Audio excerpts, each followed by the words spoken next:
Olá, boa tarde. São 12h36. Começa agora o Câmara Notícia, edição desta quarta-feira, 12 de março de 2025. Mande a sua sugestão ou a sua opinião aqui para a redação da TV Câmara Campinas. O nosso WhatsApp é o 19 97829 3776. A gente aguarda você. Confira agora os destaques desta edição. Câmara recebe campanha da Fraternidade, que este ano tem atenção nas questões climáticas. Vereadores apresentam requerimentos e indicações para a Prefeitura. Hoje é o dia da 11ª reunião ordinária. No esporte, Vôlei Renata vence o Joinville em Santa Catarina e volta ao G3 na Superliga Masculina.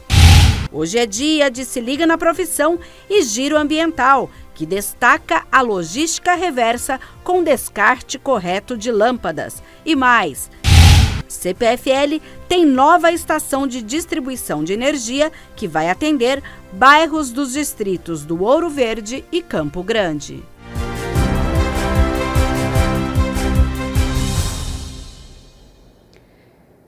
E a gente abre a edição de hoje falando sobre a dengue, porque a Prefeitura divulgou os números relacionados à vacinação contra a doença em Campinas. A Secretaria de Saúde aplicou 33.956 doses de vacina em crianças e adolescentes com idade entre 10 e 14 anos desde o início da campanha até a última segunda-feira, dia 10 de março. O público-alvo na cidade está estimado em 65.200 pessoas e a faixa etária da campanha segue as diretrizes estabelecidas pelo Ministério da Saúde. O esquema vacinal é formado por 2 doses, sendo que o intervalo recomendado entre cada aplicação é de 3 meses. A saúde alerta que, além de parte do grupo não ter recebido a vacina, há pelo menos 7.600 pessoas com o esquema incompleto, ou seja, tomou a primeira dose e não foi mais no posto de saúde. Desde novembro do ano passado, a pasta já usou 2 ações via WhatsApp para impulsionar a vacinação e reforça o apelo aos pais e responsáveis. Os imunizantes continuam disponíveis nos 68 centros de saúde da cidade e para vacinar não é necessário agendar, basta levar o documento de identidade com foto e a caderneta de vacinação, caso tenha. Mais informações no vacina.campinas.sp.gov.br. Olha só, a gente tem os números até a última semana, até a última segunda-feira. Campinas tem 4.738 casos confirmados de dengue, com uma morte já confirmada nesse ano de 2025 até o último dia 10.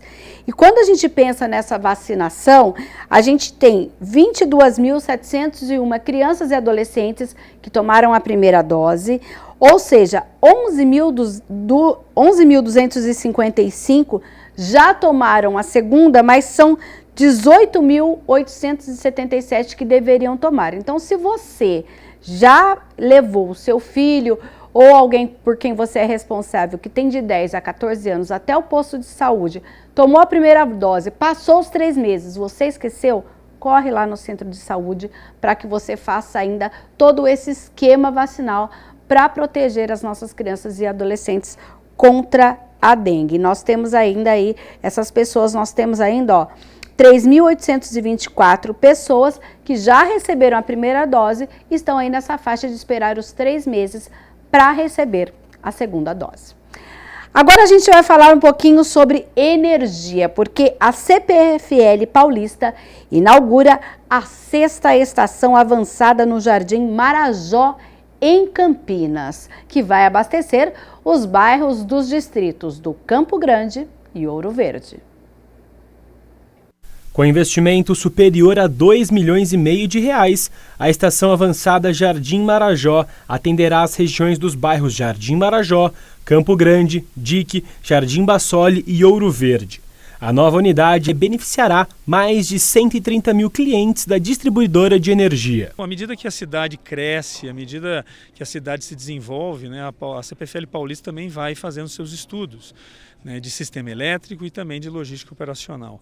No caso da logística operacional, que é o caso aqui da nossa nova estação avançada aqui de Jardim Marajó, é que a gente viu a necessidade nessa região pela demanda de serviço, tanto comercial, novas ligações, troca de medidores e também as emergências que a gente tem aqui, é de colocar uma base operacional mais próxima dessa demanda. É de que nós vamos diminuir o tempo nosso de atendimento aqui. Então a nossa equipe chega mais rápido, né, a esses eventos, está mais próximo, inclusive não só de segunda a sexta, como também nos finais de semana, sábado, domingo e também em feriados. Ou seja, porque nós temos uma escala que roda, né, durante todos os dias da semana, inclusive até a madrugada.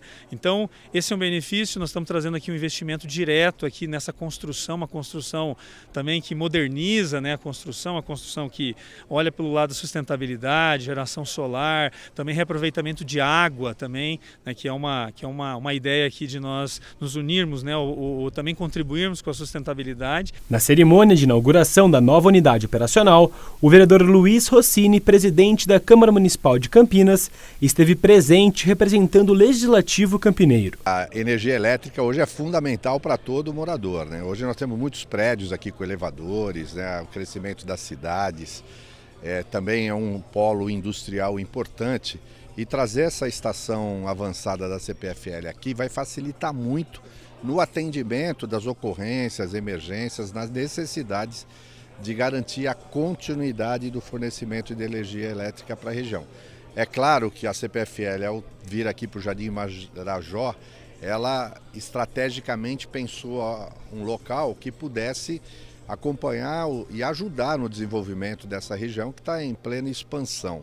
Quem também marcou presença foi o vereador Otto Alejandro. O parlamentar falou como a estação avançada Jardim Marajó será importante para a comunidade. Nós estamos aqui no Distrito Ouro Verde, quase 250 mil pessoas. É uma importância, pois agilidade, né, aos clientes, aos usuários da energia da CPFL, vão ser atendidos prontamente, né? Antes eles tinham que se deslocar do outro lado da cidade, então mais uma vez eu quero agradecer toda a equipe da CPFL por investir aqui na nossa região do Distrito Ouro Verde. A inauguração também marca a entrega de um novo caminhão de linha viva com cesta aérea eletrohidráulica. Um veículo que permite realização de manutenções e reparos em redes energizadas sem a necessidade de desligamento da energia elétrica. A segurança para nós, tanto para os nossos funcionários quanto para a população, ela é inegociável, né? Nenhum resultado nos interessa se não for com segurança. Nós queremos atingir todos esses nossos resultados, diminuir o tempo médio de atendimento, né, melhorar a qualidade de energia nessa região aqui, sem nenhum acidente. Nem acidentes para os nossos funcionários, né, colaboradores, terceirizados, e nem também com a população. Então isso também é um olhar sempre que a gente tem, né, com a nossa rede, com cuidado, com cabos, né, para que a gente não tenha nenhum tipo de acidente. São duas regiões, o Ouro Verde e o Campo Grande, que crescem muito. Sem dúvida, o crescimento demanda mais energia, o crescimento demanda uma estrutura de fornecimento de energia mais próximo e principalmente uma estrutura de manutenção da rede, de intervenção mais próximo da população. Das notícias da metrópole para as notícias do Legislativo, o que acontece aqui na Câmara Municipal de Campinas. A gente começa falando das reuniões ordinárias, que são aquelas sessões onde os vereadores discutem e votam os projetos de lei aqui para a nossa cidade.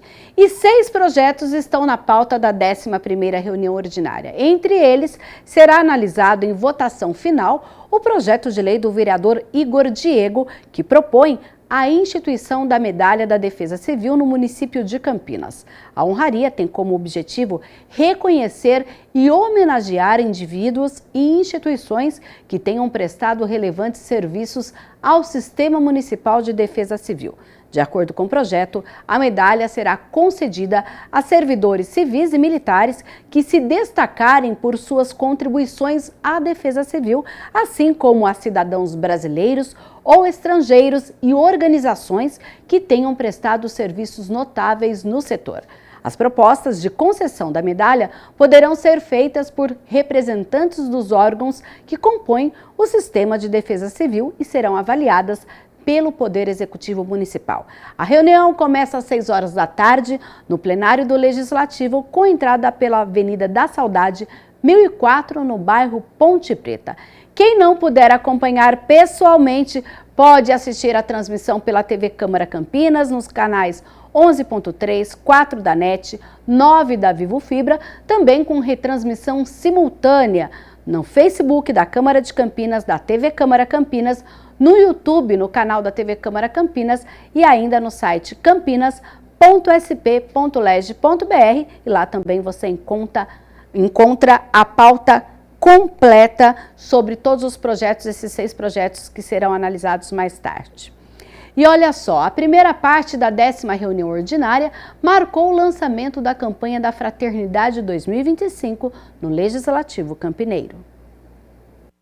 Presidida pelo vereador Wagner Romão, a primeira parte da 10ª reunião ordinária da Câmara Municipal de Campinas foi dedicada à campanha da Fraternidade 2025, que neste ano tem como tema Fraternidade e Ecologia Integral e como lema, Deus viu que tudo era muito bom. A campanha da Fraternidade da Igreja Católica, né, promovida pela CNBB, a Conferência Nacional dos Bispos do Brasil, já está há mais de 60 anos cutucando, né, botando o dedo na ferida das questões principais da sociedade brasileira relacionadas à justiça social, enfim, superação da pobreza e assim por diante.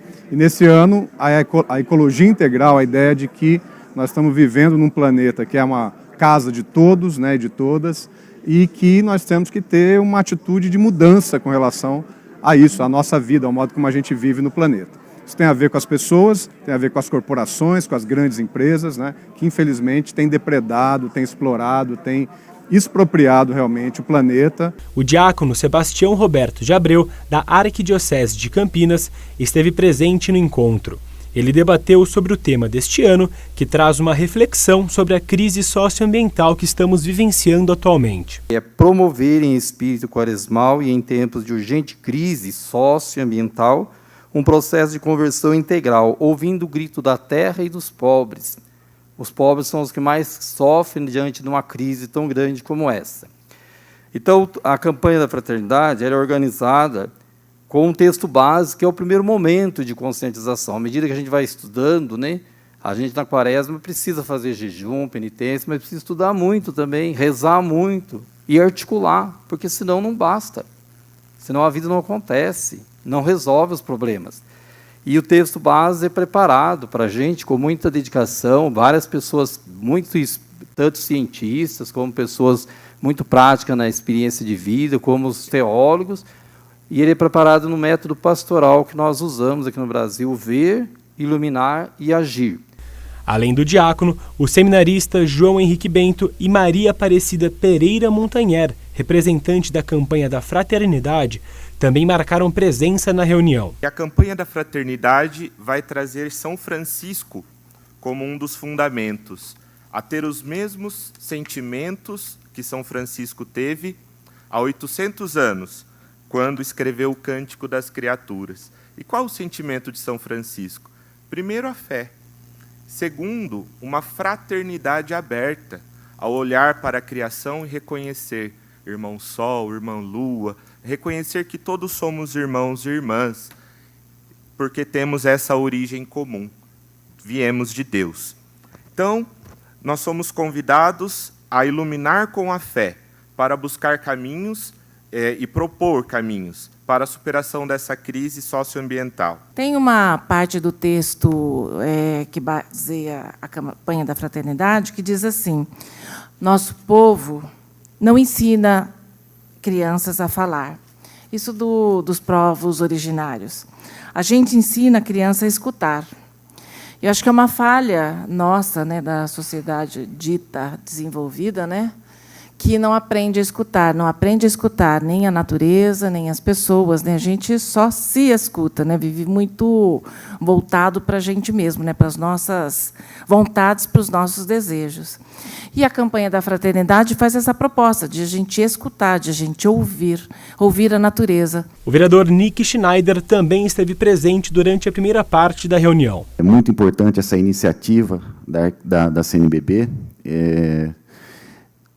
e a iniciativa da Câmara Municipal, aqui promovida através do gabinete do mandato do vereador Romão, a qual apoiamos, de abrir essa primeira parte para que falemos e para que estudemos, para que nos inteiremos desta campanha da fraternidade, que tem muito a somar para o nosso país, para o nosso estado e para a nossa amada cidade de Campinas.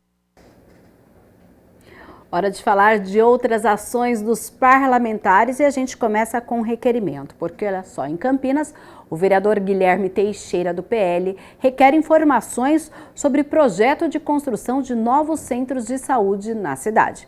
Veja na reportagem de Carla Mendro.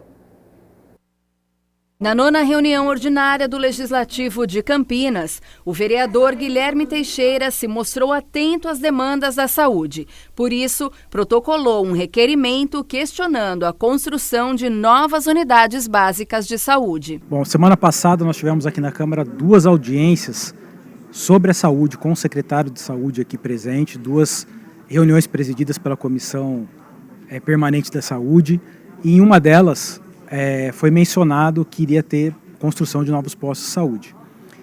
Dentro disso, nós queremos saber onde vai ser esse posto de saúde, se há previsibilidade já de local e prazos de projeto, etc. Segundo o legislador, construir novos postos de saúde tem sido a prioridade em alguns bairros. Campinas tem uma determinada quantia de centros de saúde. No entanto, o vereador acredita que mais unidades trarão melhor atendimento aos munícipes. Realmente a cidade precisa de mais alguns postos para dar melhor atendimento à população em questão de proximidade da sua residência, mas é importante também dizer que Campinas hoje já cumpre com seus mais de 60 postos de saúde, o que obriga na legislação também por atendimento por pessoas, né, por habitantes. Mas seria um acréscimo para melhorar ainda mais o atendimento. O vereador Nelson Osseri protocolou uma indicação na Câmara para pedir que o Poder Executivo adote uma tecnologia de reconhecimento facial semelhante à Smart Sampa, iniciativa que já existe na capital paulista e que conta com milhares de câmeras instaladas por toda a cidade.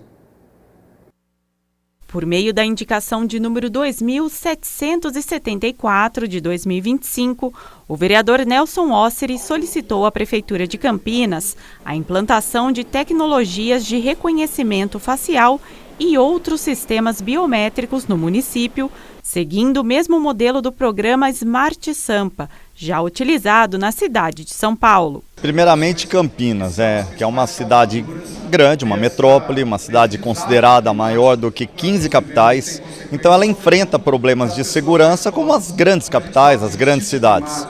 Atos de violência, atos de criminalidade, violência física, violência verbal, violência sexual, violência doméstica.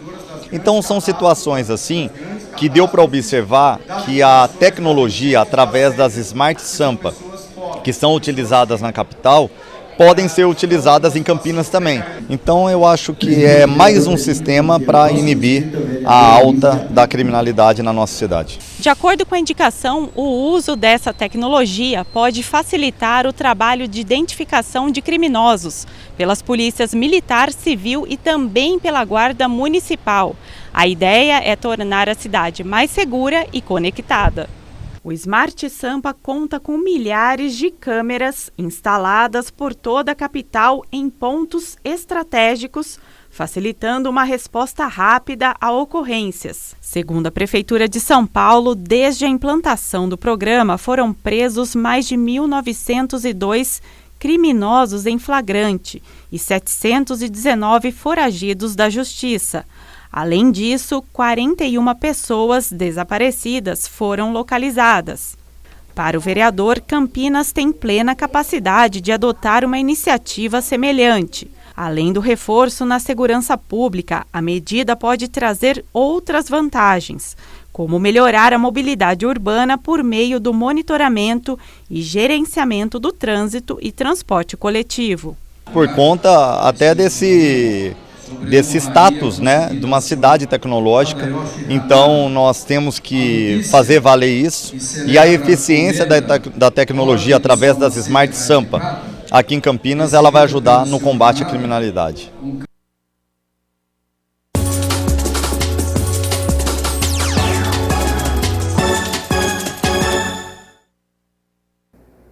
Hora de falar de esporte aqui no Câmara Notícia. A gente traz aí o jogo do vôlei Renata, que ganhou de virada de Joinville e voltou ao G3 da Superliga Masculina. Nesta terça-feira, o Vôlei Renata ganhou de virada do Joinville na Arena Jaraguá, no interior de Santa Catarina, pela 8ª rodada do retorno da competição. Os campineiros chegaram a ficar atrás do placar 2 vezes, mas derrotaram o Joinville por 3-2, com parciais de 21-25, 25-17, 17-25, 25-23 e 15-13. No primeiro set, a equipe catarinense estava concentrada e dominou a parcial. No segundo, o Renata foi quem voltou mais atento e se aproveitou dos erros do Joinville. Na terceira etapa, o destaque foi o ponteiro Djalma Júnior, que colocou a equipe catarinense em vantagem. No quarto set, uma disputa acirrada com a equipe de Campinas, que foi melhor nos ataques. No tie-break, o Vôlei Renata manteve o embalo com jogadas comandadas por Adriano e Judson, fechando em 15-13. Com o resultado, a equipe comandada por Horácio de Leu chega aos 40 pontos e retoma o terceiro lugar na competição, ultrapassando Praia Clube e SESI Bauru, que tem a mesma pontuação no número de vitórias. E no próximo domingo já tem jogo, só que dessa vez o Vôlei Renata volta às quadras no super jogo da Unimed Campinas. O Vôlei Renata recebe o Vedacity Guarulhos às 5 horas da tarde no ginásio do Taquaral. Bom, agora a gente vai falar aqui do nosso quadro semanal. Vamos começar falando de uma profissão, porque hoje o Se Liga na Profissão traz informações sobre a profissão de médico veterinário. Quais são os desafios, as possibilidades dessa profissão que vem crescendo a cada dia? Assista e saiba como se tornar um profissional da área.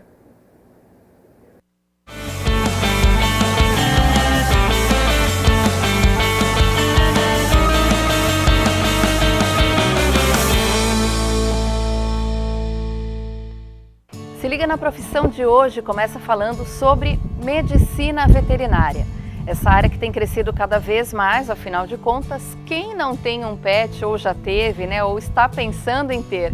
Ao meu lado, o diretor do curso de Medicina Veterinária, João Flávio Panatoni. Doutor, conta pra gente sobre esse curso que parece que tem adquirido cada vez mais alunos. De fato. Nós estamos aqui na Pontifícia Universidade Católica de Campinas, o curso de Medicina Veterinária, nós iniciamos em 2017 e é um curso que, embora ele tenha todo um eixo, uma espinha dorsal, que a gente costuma dizer, voltada para a área médica, o curso é um curso generalista, ele tem um espectro de formação bastante amplo, Então, basicamente, a gente trabalha com 6 eixos de formação, Sendo eles, obviamente, uma espinha dorsal, toda a área médica, então as clínicas médicas de pequenos animais, de grandes animais, as patologias cirúrgicas e todos os exames complementares que envolvem essa área de formação. Mas além disso, e sendo uma universidade católica, nós temos também um eixo de formação humanístico bastante importante, que é um diferencial importante, todo um eixo de formação preparatório para o exercício profissional, que é o aluno, o futuro profissional, conhecer o animal de uma maneira muito profunda, tanto macroscopicamente quanto microscopicamente. Então a gente fala em anatomia, fala em histologia, toda a parte fisiológica, enfim, vai ser a construção de um alicerce para todo o seu raciocínio médico, para todo o seu desempenho profissional, independente da área, inclusive. A área de atuação do médico veterinário vai muito além das clínicas e dos consultórios destinados a animais de companhia. E ainda temos outros eixos de formação, que são a parte de saúde pública, que envolve veterinário diretamente, produção animal, então todas as zootecnias, a zootecnia está dentro da medicina veterinária, então toda a parte de produção animal bastante importante, medicina veterinária preventiva, saúde pública, que eu já falei, e a parte de higiene e tecnologia de inspeção de produtos de origem animal.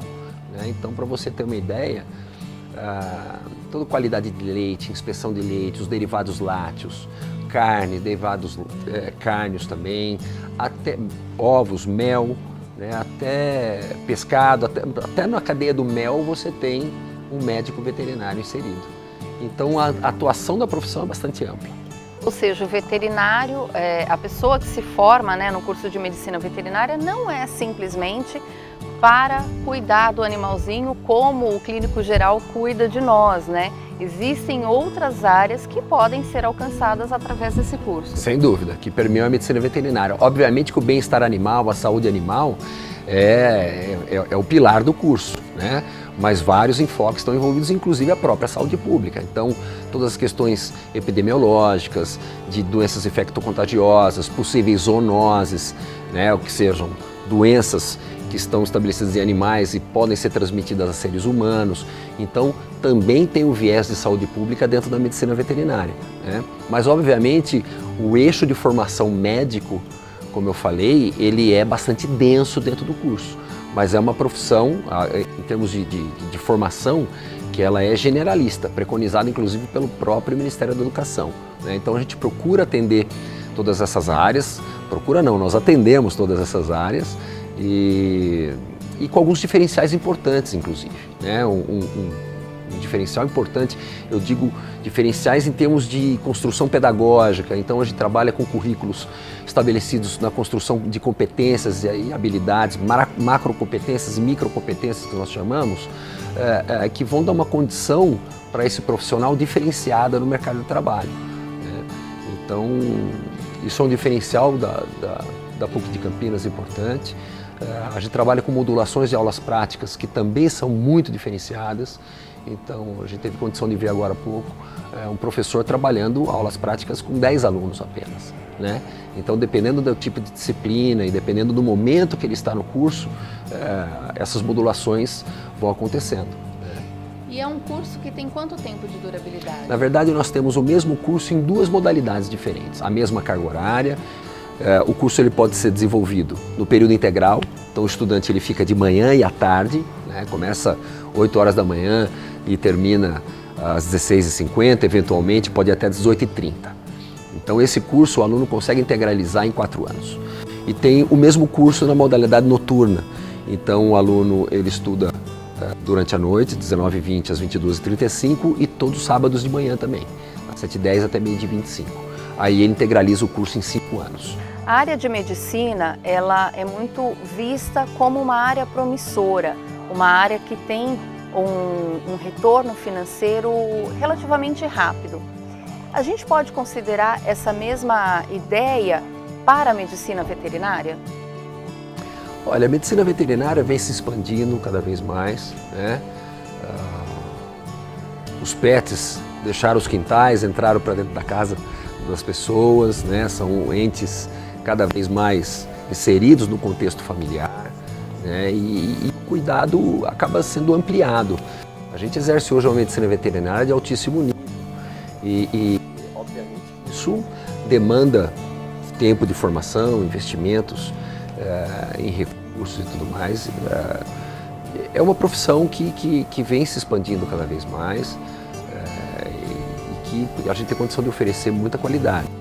E as pessoas que estão realmente bem formadas, né, continuam se dedicando, se atualizando e exercendo essa medicina de alto nível, a tendência é que ser muito remunerada, sim, né? A medicina veterinária, ela permeia muitas áreas, como eu vinha falando, que inclusive que envolve a produção animal, que é uma área muito vigorosa, né? Se você falar de nutrição animal, você vê uma ração para pet hoje, se for uma ração terapêutica ainda para um nefropata, para um animal que tem algum tipo de problema, que a questão nutricional deve ser levada em conta, e isso não é raro acontecer, de fato é um alimento muito diferenciado e relativamente dispendioso, né?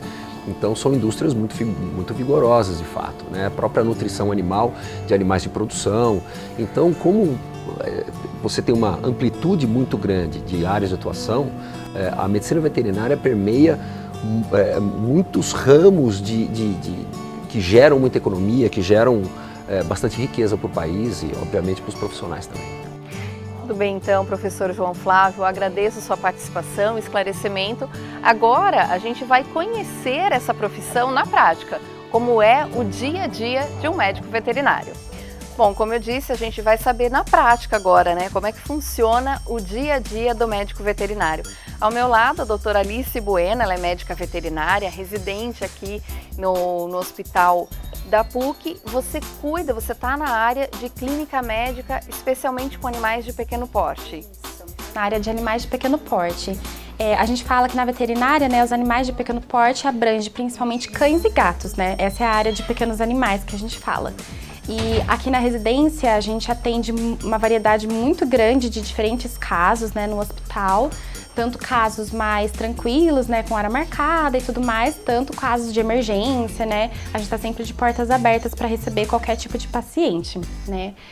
A gente tem uma rotina mais intensa com cães do que gatos, é uma proporção mais ou menos de uns 70% de cães para uns 30% de gatos, né.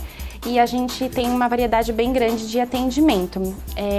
Quando a gente se forma, né, eu falo que a experiência da residência ela é muito maravilhosa, porque não tem nada igual à experiência que a residência consegue proporcionar, tanto na área da medicina humana, né, e a gente também fala na área da medicina veterinária, porque é um local que a gente está no hospital escola. E é o momento da gente colocar em prática tudo que a gente aprendeu na faculdade, só que voando com as nossas próprias asas, né?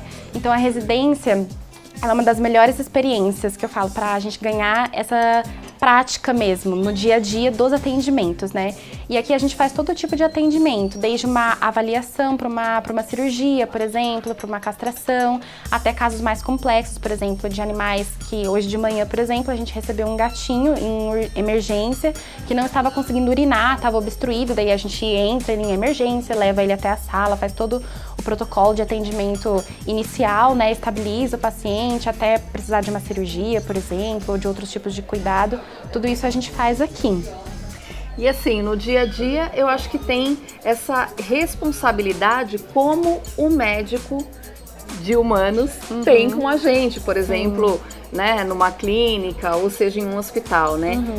Vai conferir a pressãozinha, a temperatura, tem tudo. Exatamente. Como que é essa prática no dia a dia? Como se fosse um paciente normal, né? A gente inclusive até chama de paciente os nossos animais. A gente faz aferição de pressão, mede a temperatura, avalia os parâmetros fisiológicos de frequência cardíaca, frequência respiratória, tudo isso faz parte do nosso exame físico, né? Assim como num paciente humano. No dia a dia, é importante que os tutores tenham total atenção e cuidado com o pet, tanto na alimentação quanto na saúde do animal. Alice, tem uma prática também que tem acontecido muito por conta da medicação, né? Muitos medicamentos que são usados por humanos, às vezes são usados também na clínica veterinária. Mas é importante a gente ressaltar, né? Porque assim como para os humanos é importante primeiro passar com o médico antes de aplicar, seja uma dose de dipirona ou o que quer que seja. Sim, com certeza é muito importante, porque na veterinária, né, igual você falou, tem muitos medicamentos humanos que a gente usa sim na veterinária, porque a gente tem um respaldo para utilizar essas medicações na veterinária, mas a gente tem muitos medicamentos humanos que são tóxicos para os animais, por exemplo, o paracetamol. É uma medicação que a gente usa super comumente, né, na medicina humana, mas que para os animais é tóxico. Então, é muito importante a gente sempre ter uma avaliação do médico veterinário antes, porque a gente vai saber, né, quais medicações que são apropriadas e quais que não são apropriadas para cada caso e para cada espécie, né, também, para a gente poder fazer essas aplicações. Porque tem espécies que podem utilizar certas medicações e outras espécies que não podem. Isso mesmo dentro da veterinária. Por exemplo, cães podem usar a prednisona, e os gatos não podem, eles só podem usar a prednisolona, que é uma variação da prednisona. Então, todas essas questões, né, de diferentes fármacos é avaliada pelo médico veterinário e por isso que é importante a nossa avaliação para poder fazer a medicação correta. Ou seja, o médico veterinário, ele acompanha, né, todo o processo do pet, né? Assim, nós aqui estamos falando sobre os animais de pequeno porte, né? Em especial gato, cachorro. Então é importante se atentar a isso, né? Inclusive, por isso que tem ração diferente, né? Ração de gato é para gato, de cachorro para cachorro. São espécies diferentes, com necessidades nutricionais diferentes e metabolismos diferentes. Então a gente brinca que o gato não é um cachorro pequenininho, né? Eles são realmente animais diferentes que têm necessidades e atenções diferentes uma das outras. Legal. Agora sim, uma curiosidade que o público tem é em relação à parte financeira, né? Porque o que acontece? Todo mundo, quando vai procurar uma profissão, quando vai escolher uma faculdade, sempre pensa, poxa, será que eu vou ter um bom mercado de trabalho? Será que eu vou ter um lucro, né? Um bom retorno financeiro? Como é que você define? Olha, na área da veterinária, né, como qualquer área, quando a gente se especializa e gosta do que faz, há mercado para todos, né? E a área da medicina veterinária é muito linda. Na verdade, toda a área da saúde, né, é especial, porque a gente cuida de vidas, né? Independente se seja vidas humanas ou vidas animais, a gente cuida de vidas. Então eu digo que só por isso por si só já é um grande desafio, mas também é uma grande recompensa que a gente tem. E na área da veterinária a gente tem muitas áreas diferentes que o veterinário pode atuar. Por exemplo, até desde higiene e inspeção de produtos de origem animal, como carne, leite, ovos, queijo, até a prática clínica mesmo, igual um médico, né, faz.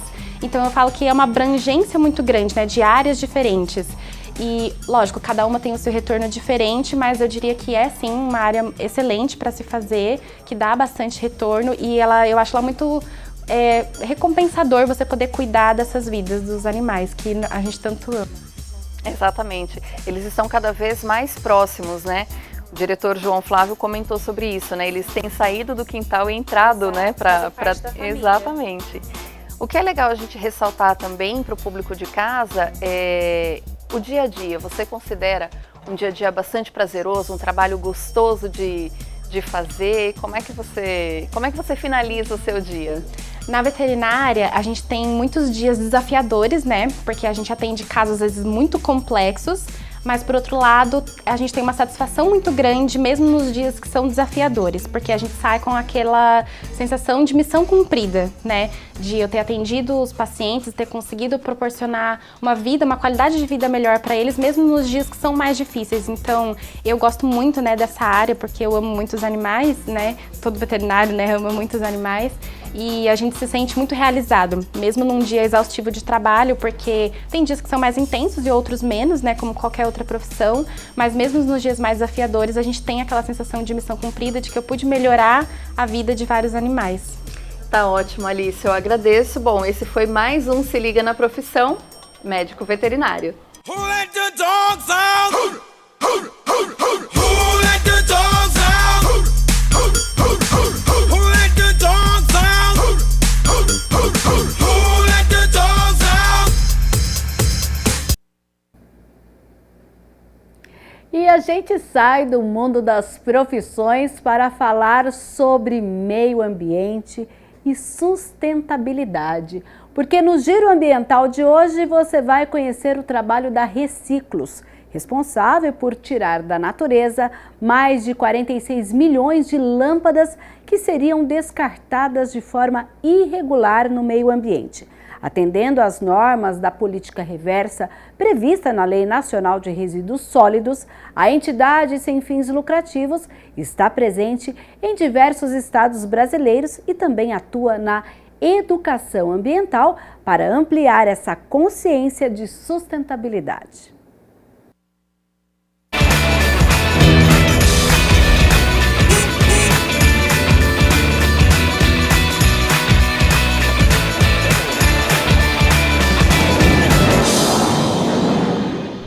A logística reversa é um instrumento da Política Nacional de Resíduos Sólidos para garantir que os materiais com potencial de reciclagem e também com potencial de toxicidade para o meio ambiente façam o caminho de volta do consumo para que sejam reciclados e cheguem até os postos de reciclagem. E para falar da política reversa para as lâmpadas, a gente convidou a Camila Horizonte, que é coordenadora de operações e marketing da Reciclos, para conversar com a gente e explicar como é que esse processo acontece com as lâmpadas. Muito obrigada pela sua participação aqui com a gente, Camila. Olá, Alexandre, obrigada. Camila, eu queria que você começasse explicando para as pessoas quais os tipos de lâmpada que existem hoje em operação no mercado, que são várias e a gente às vezes fica meio confuso, né? Bom, nós temos uma vasta variedade aí de lâmpadas no mercado, então a gente tem até mesmo a lâmpada incandescente, que ela tem muitos anos aí de utilização, até hoje a gente encontra ainda no mercado, ainda que seja extremamente difícil. A gente tem as lâmpadas fluorescentes, a gente tem as lâmpadas de LED que surgiram, não tem tanto tempo assim, e que elas têm uma alta comercialização hoje em dia. Nós temos lâmpadas inteligentes, né, que as pessoas têm utilizado muito em suas casas, para que fique um ambiente mais aconchegante, mais agradável. Temos as lâmpadas decorativas de filamentos e alguns outros tipos que têm uma menor comercialização também. Então a gente tem bastante opção hoje no mercado.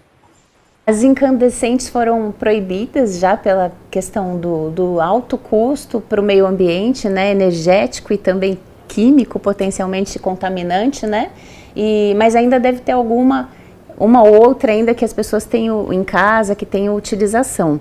Mas eu queria que você falasse da importância de descartar corretamente esses materiais, seja luz de LED, seja essas fluorescentes, incandescentes que ainda estejam em uso.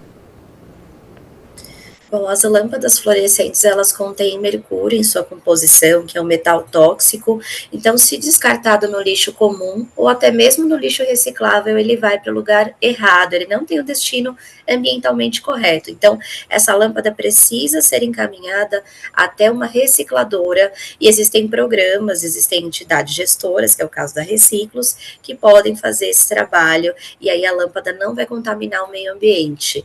E outras lâmpadas, como LED, e até mesmo a gente encontra às vezes no nosso coletor, né, tanto LED quanto incandescente, elas precisam também ser destinadas de forma correta, ainda que não sejam consideradas, né, como LED um resíduo perigoso, por exemplo, porque isso se acumula no meio ambiente. A gente tem circuito eletrônico dentro dessa lâmpada, tem pecinhas, tem componentes ali que também se acumulam no meio ambiente e podem parar no aterro.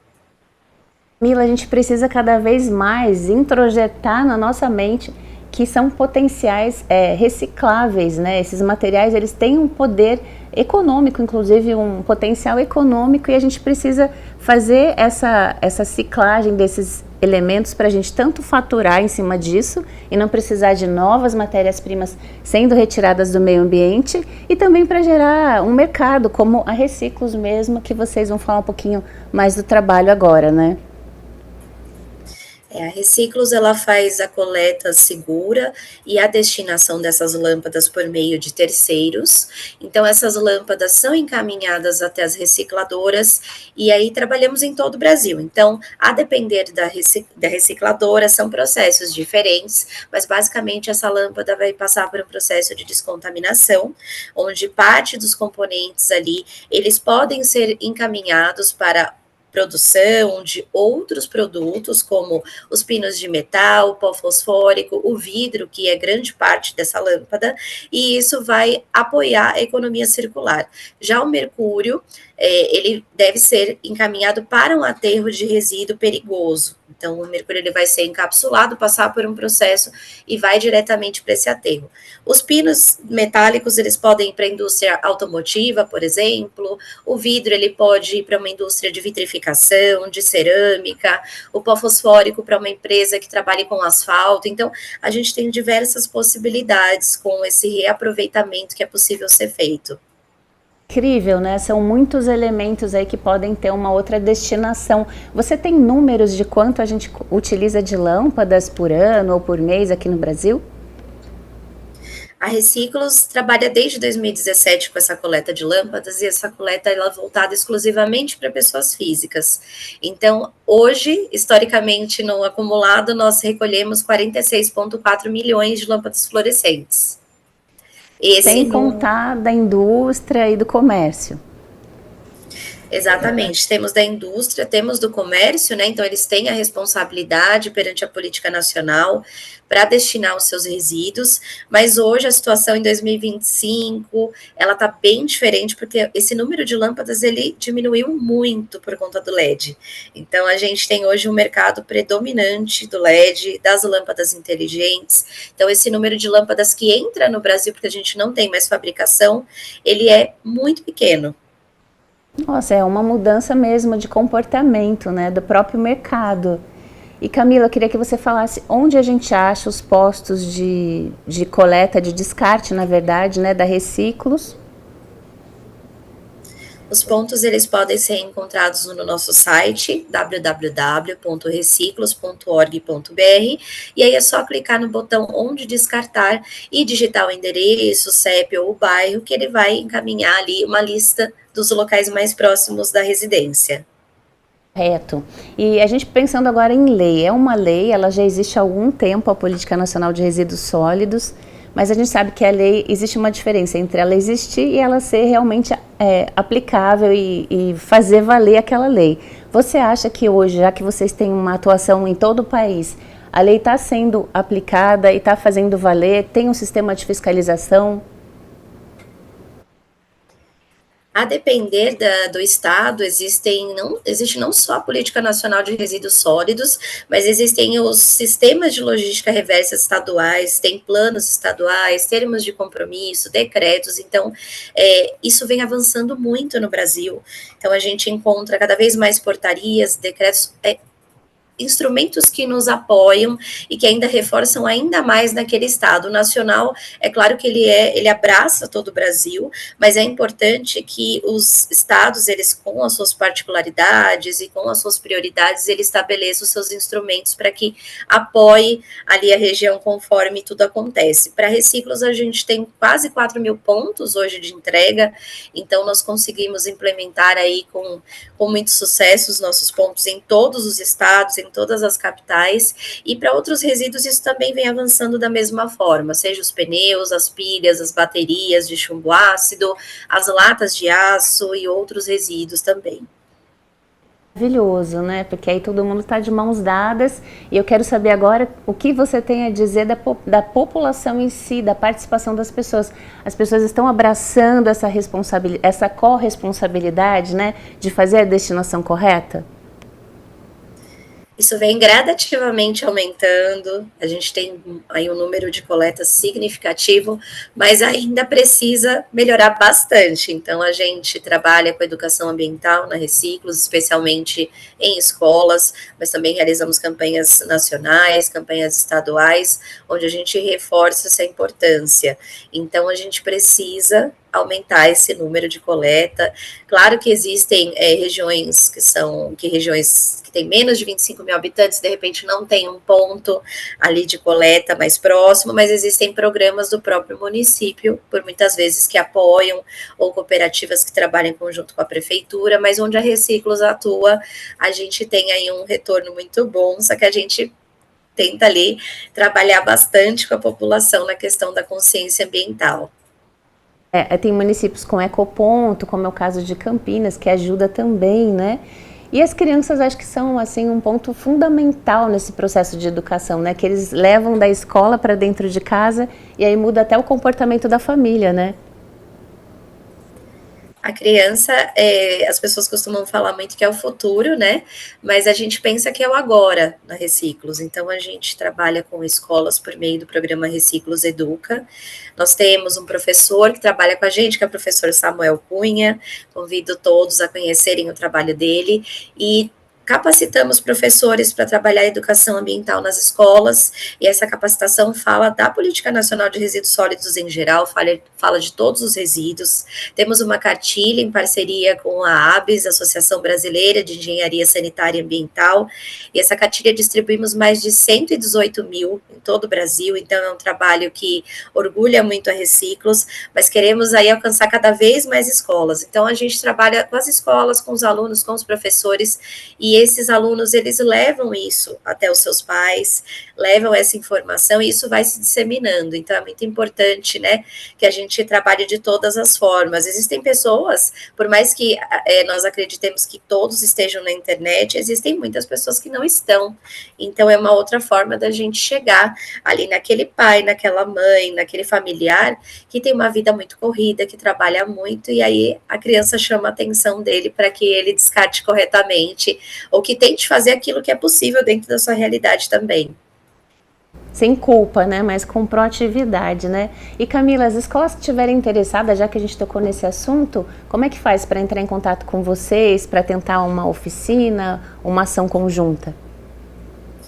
pode entrar em contato também pelo nosso site no www.reciclos.org.br, vai clicar em Reciclos Educa e lá existe um formulário para preenchimento onde nossa equipe vai fazer o atendimento. Ou, se preferir, pode ser pelo e-mail reciclos@reciclos.org.br. Instagram também? Temos o nosso Instagram, reciclos.oficial. Maravilha. E para encerrar, vocês têm uma meta para atingir? Vocês trabalham com uma meta para alcançar um maior número de pontos e de lâmpadas também coletadas? Temos meta tanto de pontos como regiões também e quantidade. Então, a nossa meta é 60 milhões de lâmpadas, estamos aí com 46, né, pouco mais de 46, então estamos chegando, mas também a gente vê possibilidade de ampliar o nosso trabalho, inclusive trabalhando futuramente com lâmpadas LED, então é algo que a Reciclos vem atuando aí nos bastidores para a gente ter isso no futuro também. Então, o trabalho continua, mesmo que a gente atinja a meta, a Reciclos continua aqui atuando e trabalhando para que a gente tenha menos impacto negativo no meio ambiente. Maravilhoso, Camila. Queria agradecer demais a participação de vocês aqui no Giro Ambiental. Nós que agradecemos, Alexandra. É um prazer. Obrigada. E para você que nos assiste, continue com a gente, porque agora é a hora daquele giro ambiental pelas curiosidades do Brasil e do mundo. Um vídeo viralizou em fevereiro de 2025, mostrando uma baleia jubarte abocanhando um caiaquista no Estreito de Magalhães, no Chile. Apesar do susto, o homem foi liberado ileso. O incidente levantou a questão: baleias podem engolir humanos? Baleias com barbatanas, como a jubarte, se alimentam de pequenos crustáceos e peixes. Baleias dentadas, como a cachalote, comem peixes e lulas. Embora um humano possa caber na boca de uma baleia jubarte, sua garganta é muito estreita para engolir um adulto. Apenas a baleia cachalote possui a garganta larga o suficiente para engolir um humano. No entanto, elas vivem em águas profundas e se alimentam de outras presas marinhas, tornando o risco de engolir um humano extremamente baixo. O incidente com o caiaquista foi um evento raro e não representa um perigo real para os humanos. Baleias não têm interesse em humanos como alimento e o incidente provavelmente foi um acaso.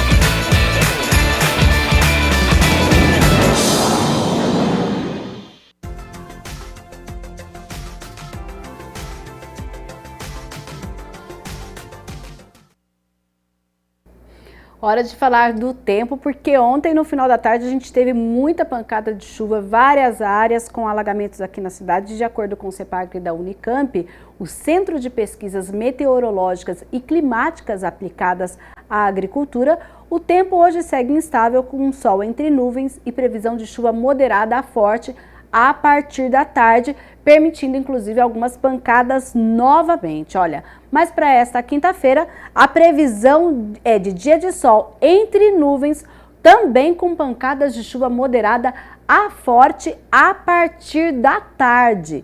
Algumas pancadas de chuva podem vir inclusive acompanhadas de raios, ventania e granizo. A temperatura para esta quinta-feira fica entre a mínima de 21 e a máxima de 30 graus.